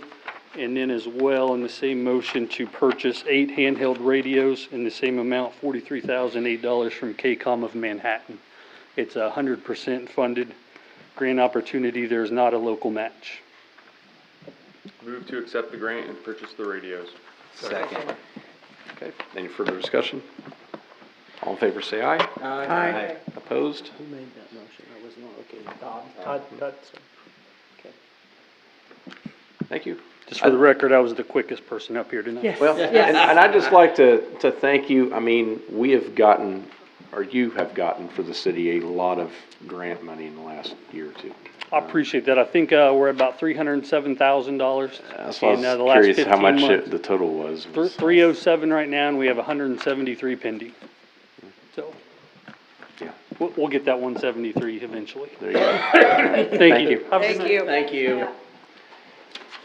Right, next, the standing committee reports. Anybody have anything on street? Yes.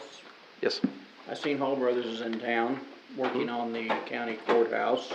We have several blocks of streets here in town they're going to do, Yes.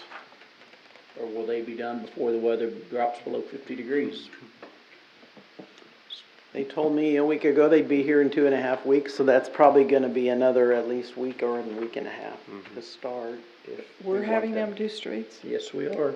Which streets are we having them do? Ninth Street down here. All the ones that we'd asked for this year, they finished last year's with the exception of the entrance to the cemetery, which they missed when they did 16th. So we have the one down by the water shop, one up on Ninth, Ninth Street for two blocks. and then, I thought there was one more. There was 3 sections, different sections. I don't remember what it was. What the third one is.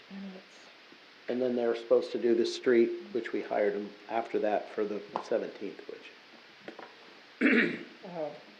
I know. You know, 2 years ago, we wouldn't let them do it. They had to come back in the spring. The state says you can't go unless it's over 50. I don't think we're any better than what the state is. Are we gonna pay mobilization if we push them back again? Oh, they're in town. No, they're, But I doesn't know, matter. I know, that's a joke. well, that bid is that bid. I mean, you'd have to find out if they'd be willing to hold it till next year. It's the bid you're talking about. I don't know that they can get them all done anyway, but. Yeah. Because I know the one on Ninth Street going up is actually a mill and overlay. And the one down on Walnut down here is a mill and overlay. So they're gonna spend 2 days milling before they ever That's start your laying.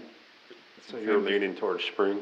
Yeah, if it doesn't cost us more, we can push it. And we pushed it off last year till spring because we were going into winter. Do you? They're not shutting their asphalt plants down, they have faith in what they're doing, so they gotta stand behind it in the day. I know they do. I asked Gary what that meant about not doing or why the state had that regulation, because I had no idea. And he told me it doesn't compact when it's cold, it doesn't compact tight enough, so it shortens the length of how long it will last, because it doesn't compact. He said, but we do a lot of chip seal and stuff, so that helps it in too. So, but that's the theory behind not doing it. He wasn't against it or for it either way. I gotta be honest, the way I look at it, they've been in the business for 100+ years, and they're not gonna do a job that they're gonna have to come back and redo in a year and a half, 2 years. So, but whatever we wanna do. By the same token, if they do too good of a job, then they won't have that business to come back in 5 or 6 years. I'm just putting it out there. I understand where you're going. Do you want me to ask, or you just want him to go ahead and come? I'm inclined to ask, but I'm okay with. Well, they just got done at the proceeding as hotel, well. right? They're doing parking lot at. Parking lot at the Parking lot at the courthouse. courthouse. Yeah, they just got done at the hotel. Hotel. How did, Heritage? no, Sir? Travelodge. Oh, Travelodge? Yeah, they just got done milling, overlaying the Okay. hotel, took them about 4 days to do the whole parking lot. obviously they're doing what they're doing there, but they're digging that out with an excavator, right? Yeah, it's all out, they've laid part of So it that back has nothing to already. do with their mill and overlay. I'd just call them and say, hey, when are you gonna start doing this? Which I did before, and they told me 2.5 weeks, and I think that was a week ago. Yeah. So, a week and a half is what I would tell They you. might show up tomorrow and do it, so.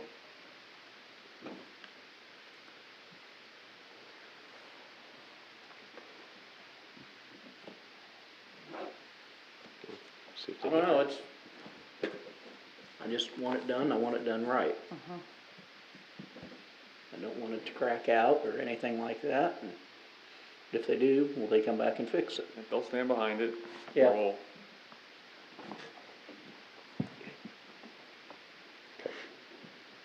Anything else on the street? Yes, since you wasn't here when I mentioned, I'd like to get the ball rolling and get some figures on if, what it would take to widen out 10th and Center.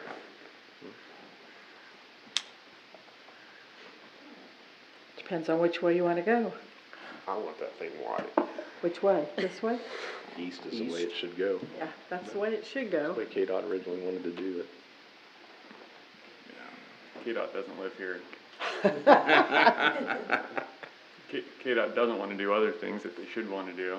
What KDOT wants is I think, only matters when we're asking them for money. Other than that, I don't much care what KDOT thinks about what we do with our railroad, but. Well, I don't like people either to, when the red light is on, they block the other street, cars line up and block the street. They don't give no leeway, no space. Yeah, they aren't aware of what radiuses people need, and the stop lines are there for a reason, yeah. And there's really no true turning lane either. No. It's not. It's. And it seems like there are more and more oversized loads that seem to come through town anymore. Whether it's windmill parts or just. Coming from a trucker, What's that? I said, coming from a trucker, you probably know. You Well, you drive can't it. see when you Yes. get up. Oh, yeah. I totally understand that.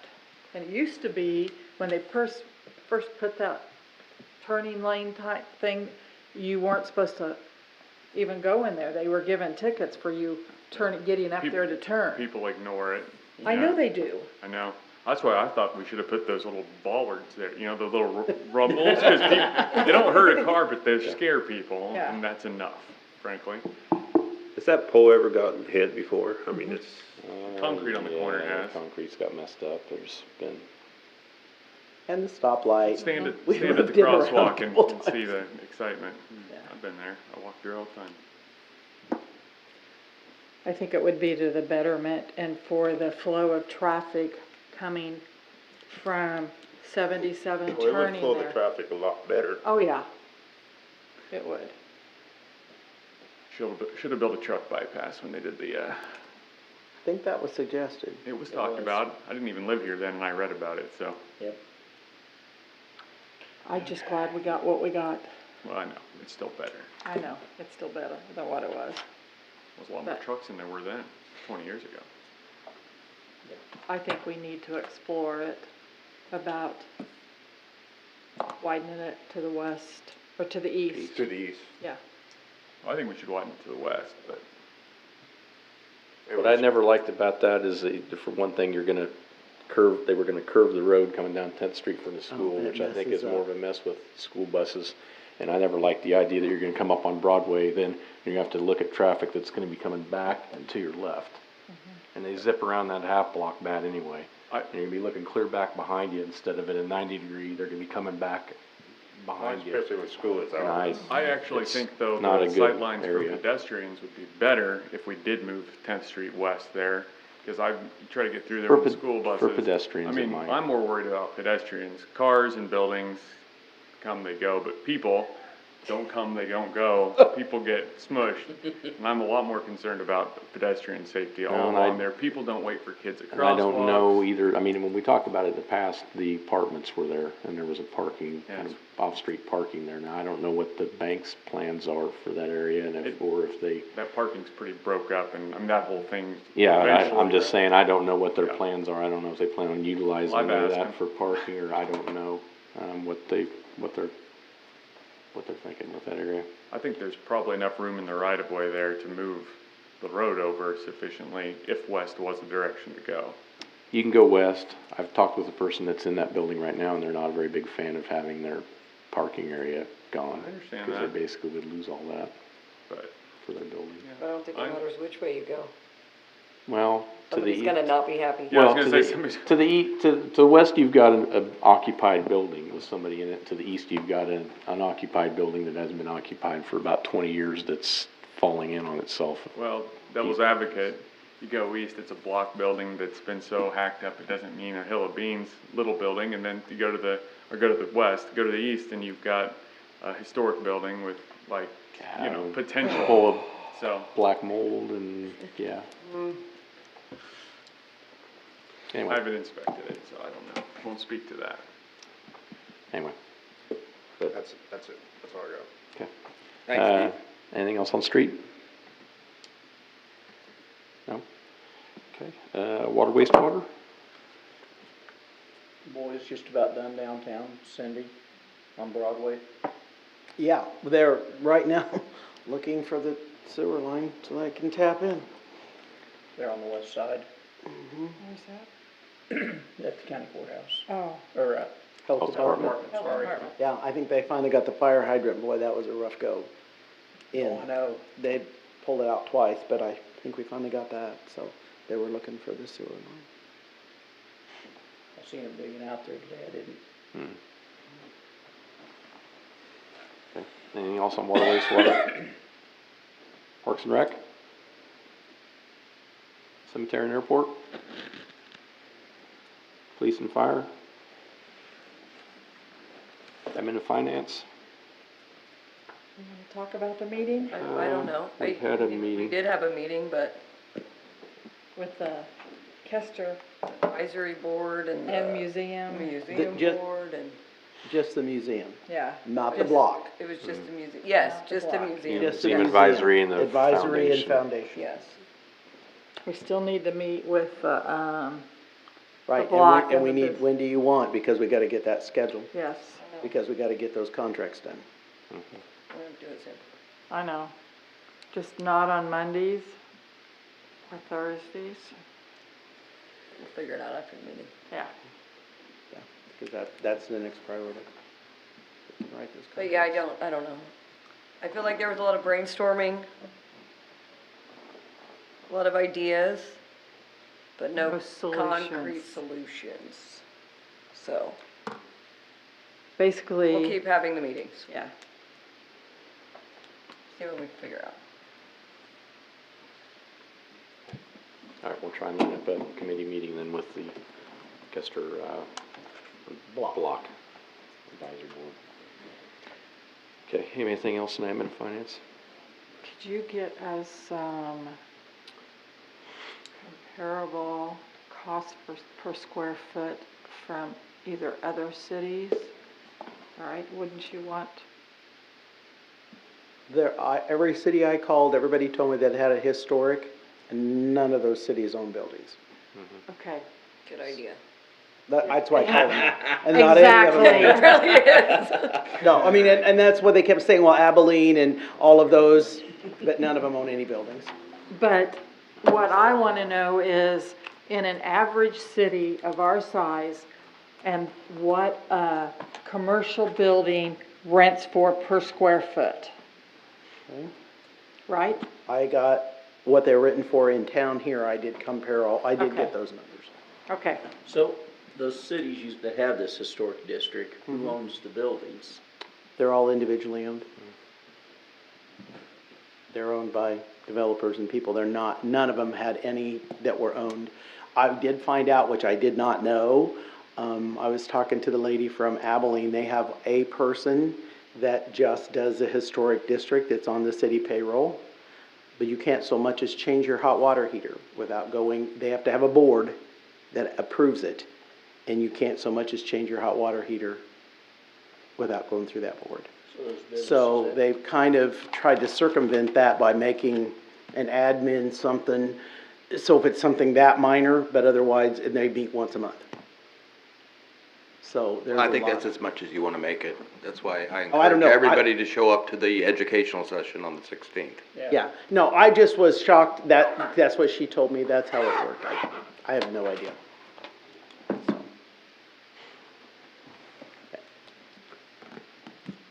So. Anything else on admin and finance? There are no appointments. City attorney's not here. I don't think we have reason to go to an executive session, do we, that I know of? Roundtable. Todd? Well, I guess elephant in the room is welcome to our interim city administrator. Since people watching on TV will be like, who's that guy? And to that end, are we going to have anything as far as kind of a, I don't know, an afternoon, a coffee, a get-together, Meet anything? and greet. A meet and greet? I mean, Whatever you want. I think you met with the department heads, didn't you? Beginning to, yeah. I just thought it'd be kind of nice, especially, I mean, we're about ready to transfer councils and all that anyway. It might be kind of nice to get everybody involved and. You want citywide or? I think City. citywide would be fine, but especially council, new council, it'd just be kind of nice to have a little bit of low-key kind of welcome. In the day or in the evening? What are you want looking at? On that. Sounds The like you're doing the employees next too. presentation at the Rotary. Oh, there's that. What? Do you want the employees to come meeting too at Well, the same time? I don't know, I guess if you're already meeting all the employees, then we don't necessarily have to do that, but, I don't know, it'd just be kinda nice, you know, a little bit casual conversation and a little bit of a welcome. Okay. Here or where? I think here would be fine, and I mean, I know the day is not good for everybody, and it's not always good for me either, but Keith, I know you've got, Laura, you guys have schedule limitations, what are your thoughts? I'm always busy. You know what, you book it, and if I can be here, I will, and if I can't, I won't. I Same mean, with like, me. that, and especially now getting into Christmas season, Yeah, I know, that's why also I'm bringing it up now, not a month from now. so. Mondays and Fridays, if you're doing it during the day, I can't do it. Yeah, we'll figure something. Yeah, we'll figure it out. I just think it'd be kinda nice. It would. We could probably do something. Yeah. We could do something. I was thinking at the wagon wheel. So We you could want me to drink- put it out to the public or just us? I don't know, it's everybody's opinion. That's what I'm asking. Well, I think the public, he's probably gonna meet, Oh, out, yeah. but like, The employees, he's gonna meet at the safety meeting and our meeting, but like, so. they're having the ribbon with I don't know, what is it they're having for Marysville Abstract? Oh, the anniversary, the mixer. The mixer. Is that That's what I was tomorrow? trying to think. Yeah, so. And the bar's having a ribbon cutting on the 16th. I saw that. Hear that, Saying. Dan? Thursday night. Right downtown where I think he'll make his effort to get out and meet the public. Yeah. And, For sure. yeah. So do you still wanna do it with you I guys? was or- aware of both of those functions. I think they've both been in the newspaper. Yep. Yes. Indeed. No, I don't know. If people don't think it's necessary, then that's fine too, but I just thought it might be kinda nice, even if it's at 5 or 3 or Right. noon or whatever. I mean, I just think it'd be nice to dedicate the time to that, as opposed to just Okay. running headlong and keep piling things on his desk. You could come in and shake his hand, say Well, hello. that's true enough. Any one of you, any day, at your convenience. I couldn't today. In fact, I would invite each and every one of you to contact me and let's get together and get to know one another and let me hear what's on your mind and let me know what I can do for you. Well, maybe we don't need anything official, that's just fine. But welcome at any rate. Well, thank you very Yes. much. I'm happy to be here. The other thing I had was, when do the new council members get their code books and their? On December 13th, so if, On that, when you're getting okay. rid of, whoever's going off, I need Turn them. it in? Getting Rid of. There's not a stack Well, of whatever. extra Some of ones? them refused to give them back, so then we had to make new ones, so I have to know if you're not gonna. Gotcha. It says right on the front that it's property of the city, but yeah, usually at the first meeting, we try to give them to them. Okay. So that would be December.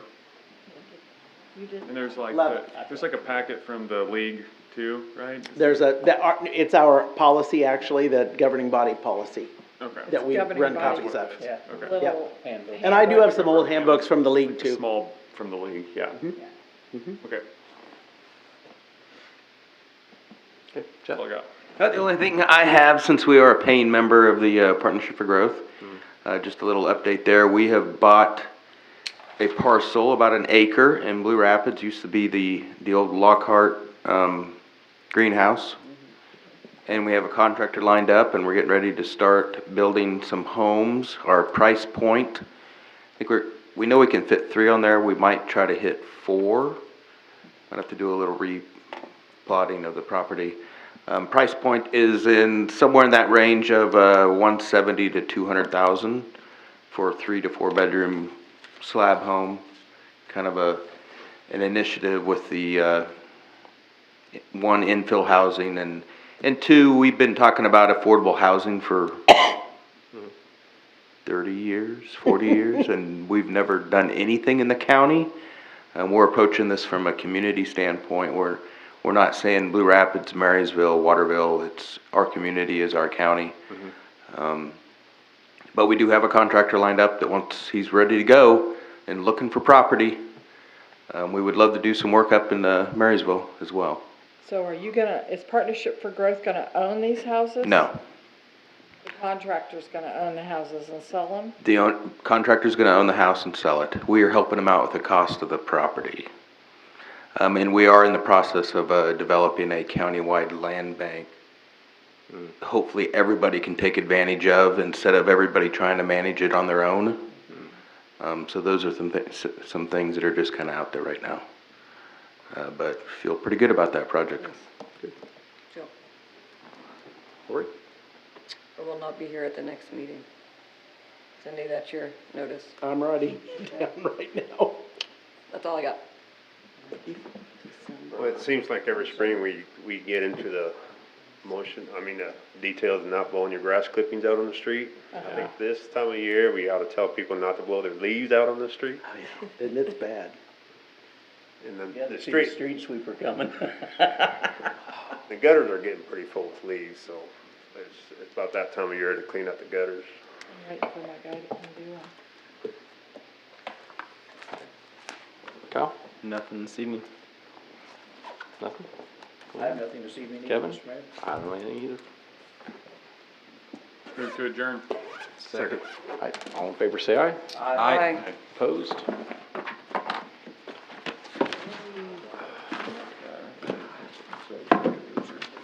Considering how much was on here, we did good, guys. He said 2 things before I could even say what I'm thinking. He's like, speaking my language. Make the bridge on. Oh my goodness.